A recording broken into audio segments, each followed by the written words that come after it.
একটা কমেন্ট কি না করতে পারে।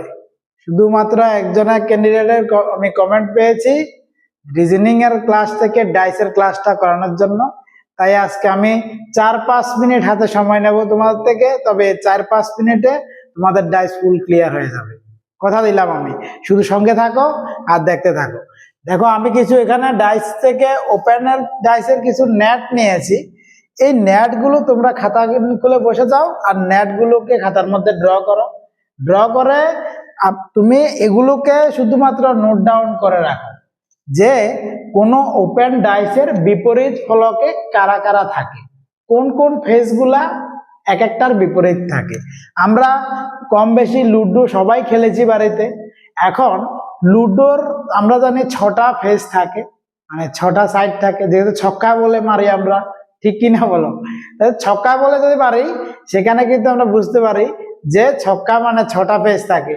এখন কথা হলো এই 6টা পেজ যদি আমরা খুলে দিই তাহলে ফিগার গুলো এটা এটা এটা এটা এরকম আরো অনেকগুলো ফিগার তুমি পেয়ে যাবে। তবে যেগুলো পরীক্ষার ক্ষেত্রে কমনলি দেখা যায়, আমি সেরকম 4টে ফিগার এখানে নিয়েছি, 4টে নেট। চলো অপোজিট ফেজে কারা থাকে তাহলে সেগুলোকে মুখস্থ করবে যে ডি এর অপোজিট ফেজ এখানে বি হবে, ঠিক আছে?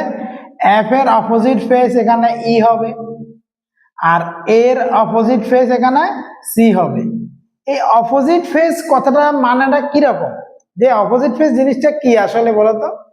অপোজিট ফেজ হলো মানে একটা যখন দেখা যাবে তখন আর একটা দেখা যাবে না, ঠিক আছে? আমরা যখন লুডো ছক্কাটাকে এরকম ভাবে ফোল্ড করব, ধরো এরকম 3টা ফেজ একসঙ্গে দেখা যাবে আর বাকি 3টা ফেজ তুমি দেখতে পাবে না। বাড়িতে ট্রাই করে দেখো, ঠিক আছে?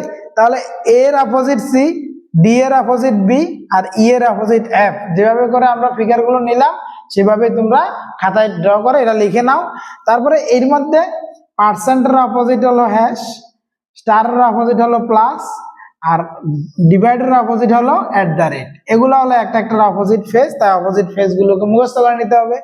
এবার এর মধ্যে যদি যাই, এটার অপোজিট হবে এটা, এটার অপোজিট হবে এটা, আর এটার অপোজিট হবে এটা। এই অপোজিট এই ফিগারটা হয়ে গেল। তাহলে দেখো আমি এখানে এই ফিগার থেকে 4টে এখানে অপশন নিয়েছি, কিরকম প্রশ্নগুলো আছে সেটা তোমাদের দৃষ্টান্ত দেখানোর জন্য। চলো এখানে আমাকে 4টে চিত্র এখানে দেওয়া আছে, 4টে চিত্রের মধ্যে কোন চিত্রটি এখানে হবে তোমাকে সেটা বের করতে হবে। তাহলে কিভাবে করি দেখো, এখান থেকে আমরা দেখতে পাচ্ছি ভাগ চিহ্ন, প্লাস চিহ্ন আর হলো @ চিহ্ন। তাহলে ভাগ চিহ্ন, প্লাস চিহ্ন আর @ চিহ্ন, এই চিত্রটা এগুলো দেখা যাচ্ছে। দেখো এটার মধ্যে 1 নাম্বার অপশনের মধ্যে তো ভাগের বিপরীতে @ থাকে। যখন ভাগ থাকবে তখন কিন্তু @ থাকার কথা নয়, কারণ এটা বিপরীত ফলকে আছে। অপশন এটা ক্যান্সেল, এটা হবে না। সেম ভাবে এখানে যদি দেখি পার্সেন্ট হ্যাশ আর স্টার, দেখো পার্সেন্ট হ্যাশ, দেখো একটা একটার বিপরীত ফলকে আছে, ঠিকই না বলো? তাহলে এটাও হবে না, কারণ পার্সেন্ট থাকলে হ্যাশ কিন্তু দেখা যেতে পারবে না। আমার ফিগারের মধ্যে কিভাবে দেখা যাচ্ছে, তাই অপশনটা এরকম, বুঝতে পেরেছি? এবার যদি এটা ধরি @ স্টার পার্সেন্ট, দেখো @ এর বিপরীতে আছে ভাগ চিহ্ন, এখানে নেই। স্টারের বিপরীতে আছে প্লাস চিহ্ন, তাও এখানে নেই। পার্সেন্টের বিপরীতে আছে হ্যাশ চিহ্ন, তাও এখানে নেই। মানে অপশন এটা হবে কারেক্ট আনসার। যদি এটা ধরতে যাই, দেখো প্লাস আর স্টার, ভাগ নেই এখানে, ঠিক আছে? প্লাস, প্লাসের বিপরীতে স্টার, প্লাসের বিপরীত কি হবে বলো? এটা তো লগের সঙ্গে সঙ্গে দিয়ে রেখেছে, তার মানে এটাও হবে না। অপশন এটা কারেক্ট হয়ে যাবে। এবার যদি আমি এই ফিগারটার ক্ষেত্রে এই ফিগারটা একটু আছে এটার মধ্যে, যার জন্য ফিগারটাতে তোমাকে ভালোভাবে রিমাইন্ড করতে হবে, মনে রাখতে হবে, না হলে কিন্তু শেষ একদম, ঠিক আছে? এখানে মনে রাখবে সি এর বিপরীতে হবে এফ, এর বিপরীতে হবে ডি, আর বি এর বিপরীতে হবে ই। বাস এই ফিগারটা একটু ড্র করে খাতায় লিখে নিবে, বাস হয়ে যাবে তাহলে। কারণ এগুলো একদম ইজি। ডাইসের কোশ্চেন গুলোতে ওপেন ডাইস সংক্রান্ত যে পার্ট গুলো গেল সেটার একটা দৃষ্টান্ত আমি তোমাদের দেখালাম। চলো তাহলে এবার এটা ধরি। এখানে তোমাকে বলে রেখেছি আমি দুইটা ডাইস এখানে নিলাম। দেখো এখানে 2টা ডাইস আমরা ড্র করলাম। এক জায়গাতে 5 1 3 আছে, আর এক জায়গাতে 3 2 4 আছে। তাহলে কি করবো, এগুলো গায়ে দেবো না। দেখো ব্যাপারটা কি হয়েছে, যখন ডাইসের কোশ্চেন গুলো আসে নাম্বার দিয়ে, তখন আমাকে একটা নলেজ আমার মাথায় ঢুকিয়ে নিতে হবে।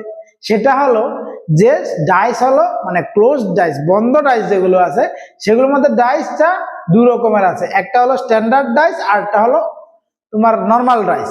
এবার স্ট্যান্ডার্ড ডাইসের সেখানে কি খাস বাত আছে, তাহলে যদি সেটা বুঝতে চাই, স্ট্যান্ডার্ড ডাইসের মনে রাখবে যে আমরা বাড়িতে যে লুডো ছক্কাটা খেলি সেটাই আসলে স্ট্যান্ডার্ড ডাইস। বলে এটা কি ধরনের কথা, আমরা কিভাবে বুঝবো সেটা স্ট্যান্ডার্ড না নর্মাল? দেখো কথা হলো গিয়ে স্ট্যান্ডার্ড ডাইসের বিপরীতে যে ফলক দুটো আছে সেই বিপরীত ফলক দুটোর সংখ্যা দুটো প্লাস করলে অবশ্যই সেখানে 7 আসবে। বুঝতে পেরেছি? তাহলে আমি এখানে দুটো ডাইস এখানে নিলাম, এই দুটো ডাইসের মধ্যে কোনটা স্ট্যান্ডার্ড আর কোনটা নর্মাল ডাইস, তুমি যদি স্ট্যান্ডার্ড আর নর্মালটা বুঝে যাও তাহলে ডাইস একদম সোজা, কোনো কিছু নেই এখানে।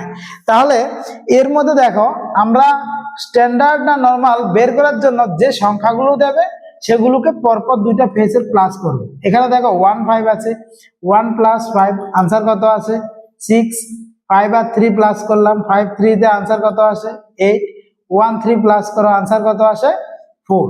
এখানে কিন্তু দেখো 7 আসেনি। এবার এই ক্ষেত্রে যদি যাই 2 + 4 দেখো আনসার 6, 4 + 3 আনসার 7, তারপরে 3 + 2 আনসার হলো 5। এই ক্ষেত্রে দেখো একটা 7 নিয়ে এসছে।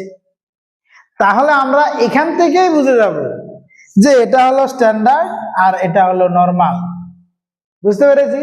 নর্মাল ডাইসের ক্ষেত্রে বিষয়টা একটু বড়, সেটা এই ভিডিওতে হবে না, আমি অন্য একটা ভিডিও করব সেটা নিয়ে। নর্মাল ডাইসের ক্ষেত্রে স্ট্যান্ডার্ড ডাইসটা যখন বুঝবো যে পরপর দুইটা কাছাকাছি ফেসের যোগফল আমার 7 আসেনি, তাহলে সেটা স্ট্যান্ডার্ড ডাইস, সোজা কথা। এবার স্ট্যান্ডার্ড ডাইস হলে প্রশ্ন কি করবে, তোমাকে একটা ফলক একটা মাত্র ডাইসের ফিগার দিয়ে কোশ্চেন করে দেবে যে 3 এর বিপরীতে কে আছে।